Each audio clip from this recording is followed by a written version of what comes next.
Sebanyak 135 pembangunan proyek strategis nasional rampung pada Juni 2022. Angka itu merupakan secara akumulatif proses penyelesaian sejak 2016 hingga semester pertama 2022. Deputi Bidang Koordinasi Pengembangan Wilayah dan Tata Ruang Kemenko Perekonomian Wahyu Utomo menyampaikan nilai investasi dari 135 proyek tersebut mencapai 858 triliun rupiah. Pemerintah mencatat pada semester 1 tahun ini, 7 proyek PSN berhasil diselesaikan dengan nilai investasi mencapai 138,1 triliun rupiah. Presiden Joko Widodo meminta sejumlah proyek keluar dari daftar proyek strategis nasional. Sebab menurut perhitungan sejumlah proyek ini tak bisa selesai sesuai target di semester 1 2024 mendatang. Penghapusan sejumlah proyek ini akan diatur dalam Peraturan Menko Perekonomian Nomor 9 Tahun 2022. Aturan ini akan mengubah jumlah PSN yang semula 208 proyek dan 10 program menjadi 200 proyek dan 12 program.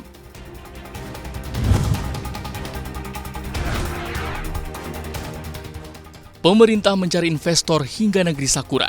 Menko Perekonomian Erlangga Hartarto bertemu dengan Gubernur Japan Bank for International Cooperation (JBIC) Nobumitsu Hayashi di Tokyo, Jepang.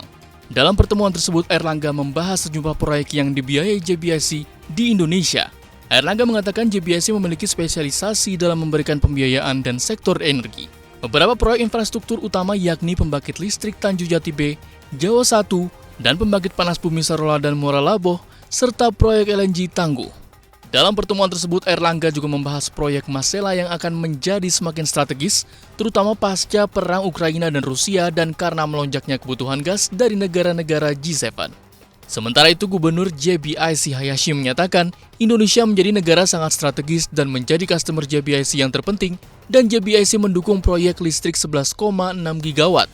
Tak hanya itu, Hayashi juga mendukung investasi perusahaan otomotif Jepang di Indonesia dan turut membiayai pengembangan sektor otomotif.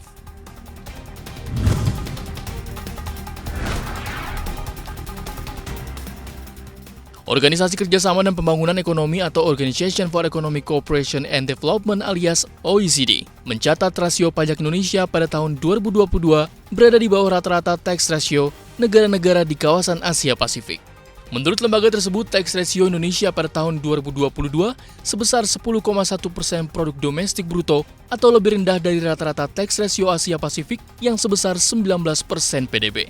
Angka tax ratio yang dikeluarkan oleh OECD ini juga memperhitungkan kontribusi jaminan nasional atau iuran jaminan nasional. Bila tidak memasukkan hitungan tersebut, maka tax ratio Indonesia pada tahun 2022 rupanya hanya 9,5% PDB. Meski begitu, OECD menegaskan tak sendiri, sebab ada negara-negara lain di Asia Pasifik yang juga mencatat tax ratio di bawah rata-rata regional. Hanya saja, memang Indonesia berada di posisi bontot dan hanya mengungguli Bhutan dan Laos dengan tax ratio masing-masing 8,9% PDB.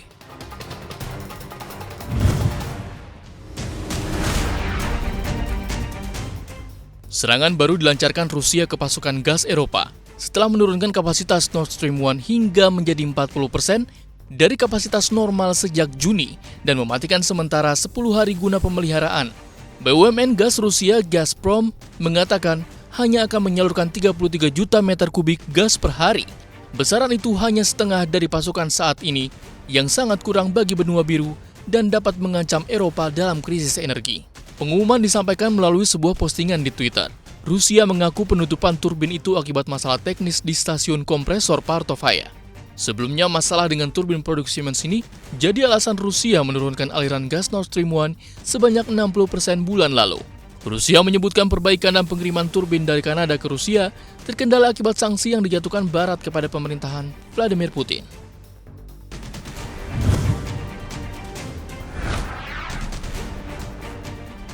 Harga batu bara makin membara. Harga batu kontrak Agustus di pasar AS Newcastle ditutup di $411,05 AS per ton atau naik 3% dibandingkan penutupan pada Jumat pekan sebelumnya.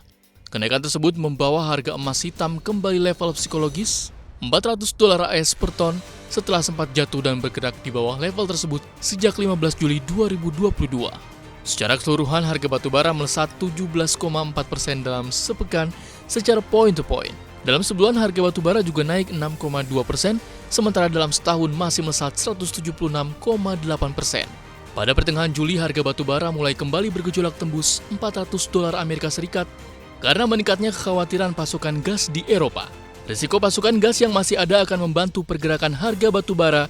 Pemerintah Eropa juga mulai mengoperasikan kembali pembangkit batu bara mereka.